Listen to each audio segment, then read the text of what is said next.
Salut tout le monde, dans cette vidéo on va voir ce que la baisse des taux annoncée par la Fed change à ma stratégie d'investissement. Alors ce qui s'est passé exactement, donc la Fed a baissé les taux de 0,5%. Conséquence, le S&P 500 a fait un plus haut historique.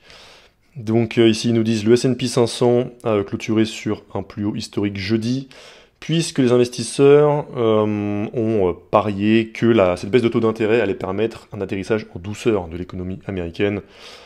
Donc ici, on a le S&P qui a atteint plus de 5700, et on a donc pas mal d'actions qui ont fait des plus hauts. On a par exemple Meta qui a atteint les 560, ce qui m'arrange puisque c'est ma plus grosse position.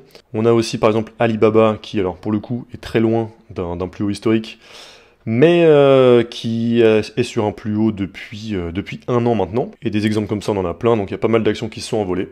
Donc concrètement, qu'est-ce que ça va changer maintenant à partir d'aujourd'hui à ma stratégie d'investissement en bourse? Ceux qui sont habitués à mon contenu auront sûrement deviné, mais ça ne va absolument rien changer. Alors pour plusieurs raisons, donc on va voir les différentes raisons pour lesquelles je m'en fous complètement des hausses de taux, des baisses de taux. Donc déjà la première raison, c'est que c'est une information qui est inutilisable pour deux raisons. Déjà parce qu'il y a des effets d'anticipation. Là, la hausse qu'on a eue justement depuis novembre 2023, qui correspond d'ailleurs exactement à ce creux de valorisation. Là, j'ai pris le PER du S&P 500. En fin octobre 2023, on était à 22 fois les bénéfices.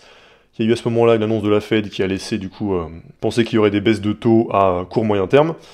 Et c'est à partir de ce moment-là qu'on a eu une envolée, pas seulement du S&P 500, mais des valorisations du S&P 500, et donc des entreprises qui composent le S&P 500. Et la cause de cette envolée des valorisations, c'était justement l'anticipation d'une baisse des taux. Mais donc c'est à tous les investisseurs qui voient une baisse des taux comme un signe positif qu'il faut investir, et que donc ils investissent tous en anticipation de cette baisse de taux, au moment où la baisse des taux a vraiment lieu, après il reste potentiellement plus d'acheteurs. Je dis pas du tout que c'est le cas et qu'à l'inverse, cette annonce de baisse des taux est plutôt indicateur du début d'un marché baissier.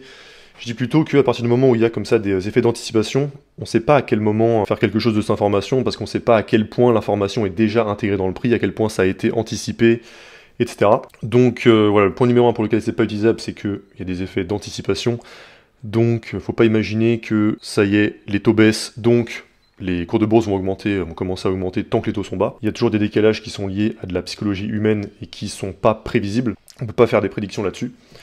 Et la deuxième raison pour laquelle c'est pas utilisable, donc après des effets d'anticipation, c'est que cette information, elle peut aussi rentrer en conflit avec d'autres facteurs qui, eux, pourraient très bien être négatifs pour les cours de bourse. Des taux plus bas, c'est considéré comme quelque chose de positif pour les cours de bourse, mais on peut avoir en parallèle, je sais pas, par exemple en ce moment, je crois qu'il y a les chiffres de l'emploi américain qui sont pas terribles, donc ça pourrait être interprété aussi comme un signe négatif, enfin, ça pourrait être un signe négatif qui vient contrebalancer l'avantage d'avoir des taux bas, et des facteurs comme ça, notamment économiques ou autres, qui peuvent rentrer chacun en conflit les uns les autres. Il y en a des dizaines, et au final c'est impossible de faire la moyenne de tout ça pour essayer d'anticiper où va aller le marché. Et donc cette news, on peut choisir de l'interpréter comme on veut.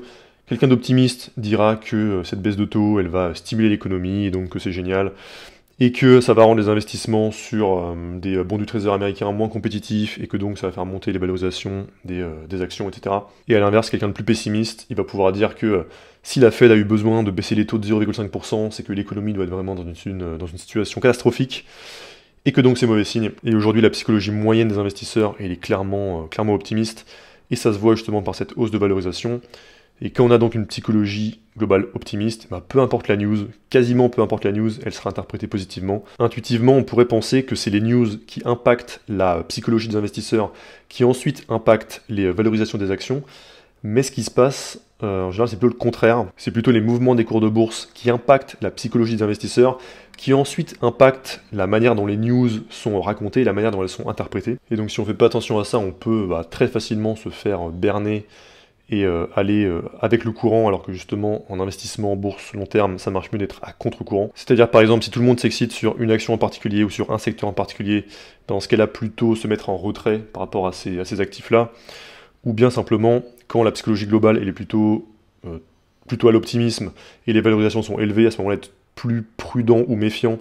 Et à l'inverse, si les valorisations sont basses et que la psychologie est plus au pessimisme, à ce moment-là au contraire on doit être plus justement optimiste et plus agressif dans ces investissements. Et donc globalement tout ce qui est hausse de taux d'intérêt, baisse de taux d'intérêt, inflation, tout ce que vous voulez, c'est des données que j'ignore totalement dans ma stratégie d'investissement. Et d'ailleurs, je dis que c'est ma stratégie, mais c'est pas quelque chose que j'invente, hein. Je l'ai simplement repris à Benjamin Graham, à Warren Buffett, à Terry Smith, François Rochon, Philippe Fisher dit ça aussi. C'est un sujet sur lequel j'ai l'impression qu'il y a consensus parmi les meilleurs investisseurs, donc je me contente de faire pareil. Et donc je me répète, mais je reste vraiment focus sur les entreprises spécifiquement, donc une approche bottom-up plutôt que top-down. Donc bottom-up, tu pars du cas spécifique de l'entreprise pour prendre des décisions, alors que top-down, tu vas partir de la situation économique, etc. Et à la limite, le seul facteur extérieur aux fondamentaux d'entreprise que je trouve pertinent, c'est la psychologie des investisseurs, mais en même temps, c'est un peu un synonyme de la valorisation, enfin c'est deux facettes de la même pièce. Les valorisations sont élevées, ça veut dire psychologie très, très optimiste, valorisation basse, pessimisme, donc au final, c'est juste une traduction des données de valorisation, mais bon, on pourrait le voir comme quelque chose de séparé. Et peut-être que quelqu'un va me sortir la citation de Warren Buffett, comme quoi les taux d'intérêt agissent sur les cours de bourse comme la gravité. Mais j'en reviens au point précédent, c'est est-ce que cette information, elle a déjà été anticipée? Si oui, à quel point? Est-ce que dans un an, il n'y aura pas une nouvelle hausse des taux? Est-ce qu'il ne va pas y avoir d'autres événements qui vont venir en conflit avec tout ça? Tout ça, on ne sait pas, et donc ça fait qu'un événement de hausse de taux ou de baisse des taux, on peut rien en faire en fait, on peut pas prendre de décision d'investissement là-dessus. Et puis si on investit à long terme, on s'en fout, puisque de toute façon on va investir sur plusieurs cycles. Et ensuite, je voulais vous partager une petite citation que ChatGPT m'a donnée. Une citation de Charlie Munger, mais que Charlie Munger n'a jamais dit. Donc voilà, une invention de ChatGPT, mais qui était parfaitement adaptée. Donc je vous la partage. Peu importe la météo, il faut se concentrer sur le choix de l'étang et sur la qualité du poisson. Donc à bien mémoriser. Et puis pour terminer, pour ceux qui veulent analyser leurs actions, avec Graham, le site que j'ai développé, et puis rejoindre ma communauté privée, vous avez le lien en description. Et on se retrouve pour la prochaine vidéo. A plus.